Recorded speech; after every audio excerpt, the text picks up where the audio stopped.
Hey everybody, I'm Megan Victor with Century 21 Fine Homes in the States, and I'm sitting here today with my good friend Rob Reed with U.S. Health Advisors.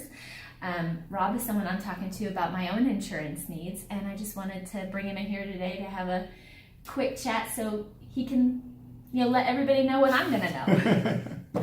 Which is everything about health insurance. Yeah, everything under the sun. One of the first things that I was thinking about, because my husband's a teacher, and healthcare has just gotten kind of out of control in the teacher realm. So we're kind of looking at the options for he's got healthcare with his company or his school district rather. Mm-hmm. I'm independently operating here, so I don't actually have healthcare insurance apart from that, but. Can you help people who are in a situation where they've got employer health care, but they need, something else, or tell me a little bit about what you can do in this situation. in general, and the way that things have kind of positioned to things now is a lot of employers are offering benefits to their employees because that's a benefit that they have always needed to have. But Right. A lot of employers have moved away from contributing for the cost of the full family and only contributing towards the cost of just that employee. Right. So just to take the school districts as an example, a couple of years ago they went to a flat contribution to the employees for their health care. So for a single individual, it was less than $200 a month.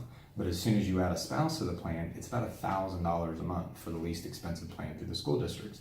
And it's really good coverage, and they fought really hard to keep that really good coverage. But that's really expensive, especially on a school teacher's salary or somebody else. But that's the thing, is a lot of employers now, it's not necessarily expensive to have just the employee on the plan, but as soon as you start adding a spouse or kids or anything else, it becomes really, really expensive. And there are, at times, things that we've been able to do to find other individual options for spouses or children to be able to cut their healthcare costs down on what they're paying per month and still be able to keep a PPO or the doctors that they want, or options that may not necessarily be available, number one, through that employer, but also to that individual. Okay, well, great. I don't know about you guys out there, but I'm super picky about my doctors. It's taken me a while to find people I like. My wife is the same way. There's some personalities that just, maybe they're missing that bedside manner, and I don't like that. So I'm really committed to keeping my, my current doctors. Is that something you can help me make sure I can do? Yeah, anytime that I work with somebody, one of the main questions that I ask just initially is, who are your doctors? Who's important? Do you have a pediatrician, an OB,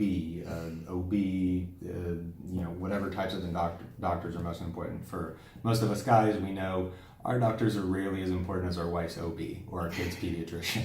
So yeah, I love my pediatrician. I'm not giving her up. Guys in general, we just go to the doctor less, so it's less important to us. But to do that, so that's one of the main first things that I check on, is what networks do those doctors operate in. Oftentimes I'll call the office just to find out what networks they operate in, if they operate only in Obamacare networks or only outside of Obamacare networks, or private plans, PPO plans, whatever that might be. So the number one goal in looking for any option for anybody is to not have to switch the doctors that you've already obviously spent time finding, because nobody just goes to a doctor randomly that they just saw on the street. Right. Well, cool. Well, what about some people out there? I've talked to some people, especially in the real estate industry, who are just like, oh, well, at least you have insurance. So what's the benefit of having the insurance over just like opting out? Yeah, and taking your chances. And I get that question a lot. And the biggest thing that I try to remind people of is that the number one cause of bankruptcy in the U.S. is, unfortunately, the healthcare bills. 65% of all bankruptcies are related to healthcare costs. Wow. So, and that's a scary number. That's the vast majority of bankruptcies. So the other part of that is that over half of those were people that actually had health insurance. Oh, wow. So it was something that they either got coverage they didn't understand, or they went outside of the network when they were tied to a network, or they just had a large deductible, like a $6,000 deductible that they couldn't afford at the time that something major happened.